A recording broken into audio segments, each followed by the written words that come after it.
Good evening, I'm Dania and this is KiniNews. Anwar Ibrahim has responded to Bersatu over their accusation that Pakatan Harapan were hypocrites for using the Sedition Act against Muhyiddin. This is what he said about the issue. Prime Minister Anwar Ibrahim has shut down the accusation of his government being hypocritical to defend the use of the Sedition Act against Bersatu President Muhyiddin Yassin.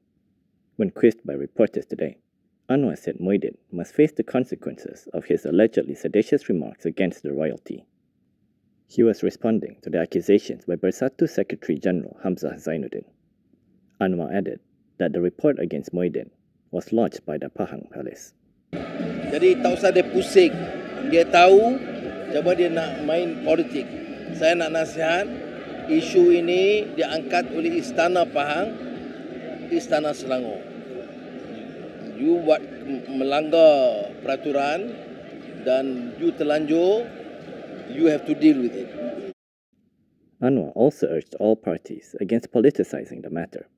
He said he previously kept silent and had instructed cabinet ministers to leave the matter to existing procedures from the initial police report, questioning followed by the charge. Bersatu's statement came following their Supreme Council meeting last night. In the statement, Hamzah Zainuddin claimed that the government repeatedly used the Sedition Act to pressure and oppress their political opponents. The Bersatu Supreme Council has voiced support for its party president, Muhyiddin Yassin. This comes amid what it described as another politically motivated, selective, and malicious prosecution against the Pakatan National Coalition and its leadership. In a statement, Bersatu Secretary General Hamzah Zainuddin said the Supreme Council meeting last night unanimously resolved to stand with Muhyiddin. They also urged the party's members and supporters to join in solidarity. He said Bersatu strongly condemns the hypocrisy of Anwar Ibrahim and Pakatan Harapan leaders, who used to be outspoken in opposing the Sedition Act. He pointed out that they had promised in its 15th General Election Manifesto to repeal the law that is said to be draconian. He claimed that, ironically, after becoming the government, they have repeatedly used the Sedition Act to pressure and oppress their political opponents. Despite its ordeal, the party expressed its faith in the judiciary. Muhyiddin had claimed trial to a sedition charge under Section 4(1) of the Sedition Act on Tuesday over a speech he gave on August 14th.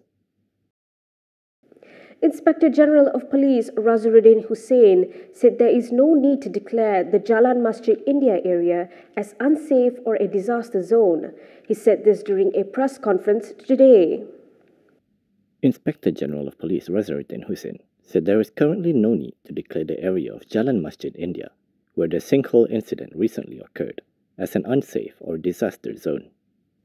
In a press conference today, he explained that to declare an area unsafe, the police must obtain special permission from the National Security Council. Kalau kita nak gadgetkan dia zon tak selamat, kita terpaksa gadgetkan bahawa ini adalah bencana. Dan kita terpaksa apply MKN 2021 atas bencana. Ini bukan bencana. Ya. Tetapi, saya kena beritahu ini.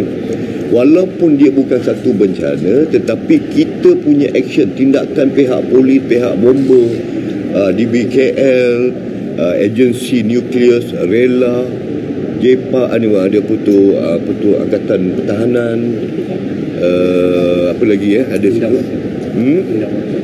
Indah Water Consortium. Kita bertindak seolah-olah ini adalah satu bencana. Meanwhile, he said the search for the missing victim will continue until she is found. Razarudin noted that the route along Jalan Masjid India towards Jalan Raja Laut has been closed for the search and rescue operation. He also clarified that authorities had not ordered any of the nearby shops to close. Before we move on, if you like access to news like this and more, consider supporting us and donate to Kinitv by scanning the QR code on the screen. Still on the topic of the sinkhole, the search and rescue operation to find the Indian woman who went missing continued today, with firefighters seen entering the Indah Water Consortium sewage treatment plant. The operation to find the Indian woman who went missing in a sinkhole incident at Jalan Masjid India last Friday entered its 7th day today. According to Bernama, a survey of the location at 9 a.m. found that a search and rescue operation team comprising the Royal Malaysian Police, Fire and Rescue Department, Kuala Lumpur City Hall, and the Civil Defence Force were already on standby at the scene to continue the operation. It is understood that today's SAR operation to find the sinkhole victim will continue to focus around the main location of the incident in Jalan Masjid India. The survey also found that more business premises around the location are closed as the police cordoned off the entire length of the road with yellow tape to ensure public safety. On August 23rd, an Indian tourist went missing after falling into an 8-meter sinkhole while passing through the road to go to a nearby temple. An SAR operation was activated on the same day involving members from various security forces and local authorities using various techniques, including the use of tracker dog units and the jetting method. Raja Bomo will be summoned by the Federal Territories Mufti's office. This comes after he allegedly conducted a ritual at Jalan Masjid India. The Federal Territories Mufti's office will summon Ibrahim Yassin, popularly known as Raja Bomo, for allegedly conducting a ritual at Jalan Masjid India, Kuala Lumpur. According to Free Malaysia Today, Minister in the Prime Minister's Department for Islamic Affairs, Muhammad Naim Mokhtar, said he had requested the Federal Territories Mufti's office to summon Ibrahim soon. He added that Ibrahim's actions have caused public distress and misunderstanding about Islam among the community.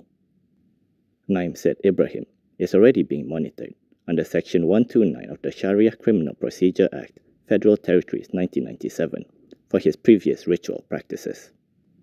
Yesterday, Ibrahim said he wanted to use his expertise to locate the Indian national who fell into an 8-meter deep sinkhole a week ago. However, he lamented that the authorities had yet to allow him to enter the site. Rafizi Ramli has hit back at a past leader over their claim that people were dying from local rice shortage. He said such allegations are either overboard or lacking in intelligence. Economy Minister Rafizi Ramli has rubbished the past leader's allegation that people are dying of hunger because no local rice is available. In a post on Facebook, he said, at a time when efforts to eradicate hardcore poverty are continuing even better than what Perikatan Nasional did, making accusations that people are dying of hunger because there is no rice is either extreme or lacking in intelligence. He also urged the past leader, Melaka Women's Wing Information Chief Hawa Yaakob, to email him if she had a list of Malaysians who needed immediate help so that they don't die of starvation. He was responding to Hawa's post on X claiming that under the Bandani government, local rice supply had disappeared, causing people to die from hunger. She said this is unlike the Movement Control Order era, where local rice was available and nobody died of hunger. She was commenting on the deaths of a man in his 70s and his son in his 40s who had learning disabilities in Johor. The two were found dead on Friday, while the senior citizen's daughter, who also has learning disabilities and is in her 40s, was found to be in a weakened state due to starvation. A report on the incident claimed that the deaths were believed to be due to starvation as well, but this has not been corroborated, and authorities have not yet reported the cause of death. That is all from me today. For more stories, you can go to Kinitv.com. You can also follow us on Instagram, Twitter, YouTube, and Facebook for the latest news updates. I'm Dania. Thanks for watching.